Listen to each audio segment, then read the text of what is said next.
ክቡር አቶ ይርጋ ሲሳይ የደቡብ ጎንደር ዞን ዋና አስተዳዳሪና የዕለቱ የክብር እንግዳ፣ ክቡር ዶክተር ዘሪሁን ፍቅሩ የአብከመ ፖለቲካ ዘርፍ ምክትል ኃላፊ፣ ክብርት ሳቤላ ፍቃዴ የአብከመ የፓርቲ የሥነ ምግባር ኮሚሽን ጽሕፈት ቤት ኃላፊ፣ የተከበራችሁ የክልል የቢሮ ኃላፊዎች፣ የክልል ምክትል ኃላፊዎች፣ የዞን የመምሪያ ኃላፊዎች፣ የወረዳና የከተማ አስተዳደር አመራሮች፣ የተከበሩ ብፁዕ አቡነ እንድርያስ የኢትዮጵያ ተዋሕዶ ቤተክርስቲያን ሊቀ ሊቃውንት ጉባኤ ኃላፊና የቅዱስ ሲኖዶስ አባል፣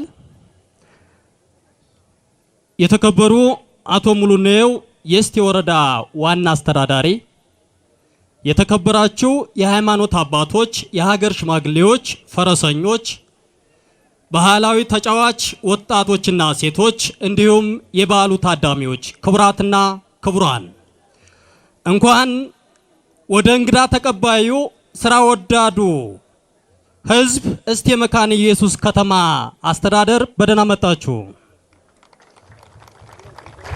እንዲሁም ለዚህ ለታላቁ ጥንታዊና ታሪካዊ ባህላችን ለአንድነታችን መገለጫ ለሆነው ላሰባሰበን ለሰማዕቱ ለቅዱስ መርቆሬዎስ ዓመታዊ ክብረ በዓል በሰላም አደረሳችሁ አደረሰን። በሀገራችንና በአካባቢያችን ሰፊ ሃይማኖታዊ፣ ታሪካዊ፣ ህዝባዊ በዓላት አሉ። እነዚህ በዓላት ፋይዳቸው የህዝባችንን አንድነት የሚያጠናክሩ፣ መሰባሰብን፣ ፍቅርን፣ ትብብርን፣ የበዓል ውርርስን፣ መደጋገፍንና በረከትን እንዲሁም አምልኮን የሚያስገኙ የሚገልጹ ናቸው። ሆኖም እንደ እስቴ መካነ ኢየሱስ ለነፍስ በረከትን ጽድቅን የሚያስገኙ ቢለሙ ለህዝባችን የገቢ ምንጭ ሆነው የሚያገለግሉ ለቀጣይ ለአካባቢያችን ኢኮኖሚና ማህበራዊ ዘርፍ ተስፋ የሚሆኑ ተፈጥሯዊና ሃይማኖታዊ ቦታዎች አሉ። እነዚህም ሃይማኖታዊ በዓላት ውስጥ አንዱ የቅዱስ መርቆሬዎስ በዓል አከባበር ነው። ይህ ክብረ በዓል በሚያምረው የቀሳውስት ዜማ በሚያጓጓው የፈረስ ጉግስ ትዕይንት በድምቀት ሲከበር የቆየ ጥንታዊና ሰፊ ታሪካዊ ዳራ ያለው ዋና የአካባቢያችን በዓል ነው። ስለሆነም በዓሉ ሳይደበዝዝ እሴቱ ሳይበረዝ ለትውልድ እንዲሸጋገር ቅንጅታዊ በሆነ አግባብ አካባቢያችንን ማልማት የሚስብ ማድረግ ይጠበቅብናል። የእስቴ መካነ ኢየሱስ አስተዳደር አመሰራረትና የስም ስያሜውም ከዚሁ ደብር ጋር የሚገናኝ ትልቅ ቁርኝት ያለው ነው። ከተማችን እንደ አባቶቻችን መረጃ ውርስ በ1676 ዓመተ ምህረት የአካባቢው ገዥ በነበሩት በራስ ወልደ ጊዮርጊስ ዘመን እስቴ ገበያ ትባል ነበር። በ1781 ዓመተ ምህረት ደግሞ በራስ ወልደ ጊዮርጊስ የልጅ ልጅ በሆኑት ደጃዝማች ኃይሉ ሸቴ አካባቢውን በርስትነት ለቤተ ክርስቲያን ተሰጥቶ ስለነበር መካነ ኢየሱስ ተባለች። የዚህ ትርጓሜውም የክርስቶስ ቦታ መገኛ ማለት ነው። ከዚህም የተነሳ እስቴና አካባቢው ህዝቡ በሃይማኖቱ በሚያዘው መሰረት ያለውን ሳይነፍክ የሚያበላ የሚያጠጣ በእንግዳ ተቀባይነቱ የሚታወቅ ፊቱ የማይጠቁር ደግ ህዝብ ያለበት አካባቢ ነው። በየትኛውም ዘመን ሀገሩ ስትወረር በልበ ሙሉነት ነፍጡን አንስቶ የሚታገል ተኩሶ የማይስት ጀግና ህዝብ ያለው ነው። በሌላ መልኩ ህዝባችን ስንፍናን አጥብቆ የሚጸየፍ ስራን ሳይንቅ ለለውጥ የሚተጋ በሄደበት ሁሉ ቁም ነገረኛ ህዝብ ነው። ስለሆነም መልካምነትን ትታደለዋለህ እንጂ አትዋሰውም እንዲሉ ሁሉ ነገር አምላክ እስራኤል አድሎናል።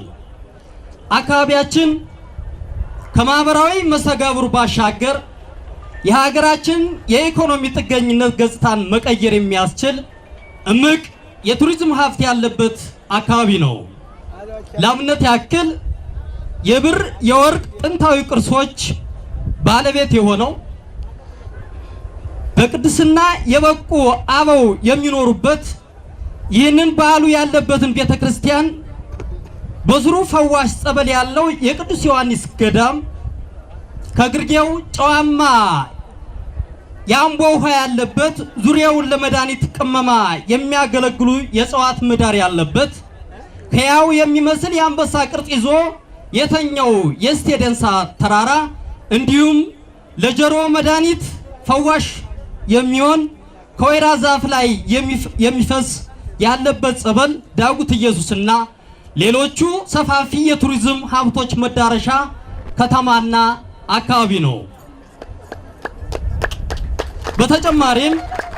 በተጨማሪም በእስቴና አካባቢው ሰፊ ሊለማ የሚችል ተፈጥሮ ሀብት ያለበት ለኢንዱስትሪ ሰፊ ግብዓት ያለው ባለሀብቶች መዋለ ንዋያቸውን ቢያፈሱ ትርፋማ የሚሆኑበት ነው። ከተማዋ ወደፊት ተስፋ የሚጣልባት መስቀለኛ ሀገር አቋራጭ የሚያልፍባት ምቹ የአየር ቀጠና ያላት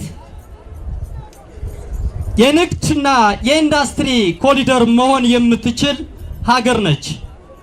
ስለዚህ ባለሀብቱ፣ ምሁራኑ፣ ተወላጁ ፊደል ቆጥረን በስነ ምግባር ታንጸን ያደግንበትን ህዝብና አካባቢ በተባበረ ክንድ ተናባቢ በመሆን ማልማት ያስፈልጋል።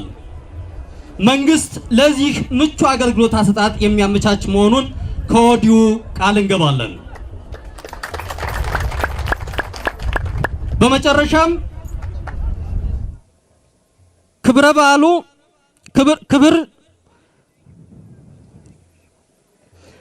በዓሉ በሚያምር መልኩ እንዲከበር በተለያዩ የሥራ ዘርፎች ያገዛችሁ የደገፋችሁ አባቶች፣ ወጣቶች፣ የጸጥታ ኃይሎች በአጠቃላይ ህዝባችን እያመሰገነ በዓሉ ፍጹም ሰላማዊ በሆነ አግባብ እንዲጠናቀቅ የተለመደውን ትብብራችሁን እንድታደርጉልን በታላቅ ትህትና እንጠይቃለን።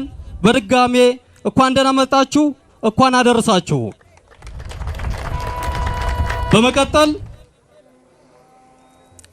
አቶ ሙሉነው የእስቴ ወረዳ ዋና አስተዳዳሪ መልእክት እንዲያስተላልፉልኝና የዕለቱን የክብር እንግዳ እንዲጋብዙልኝ እጠይቃለሁ። አመሰግናለሁ።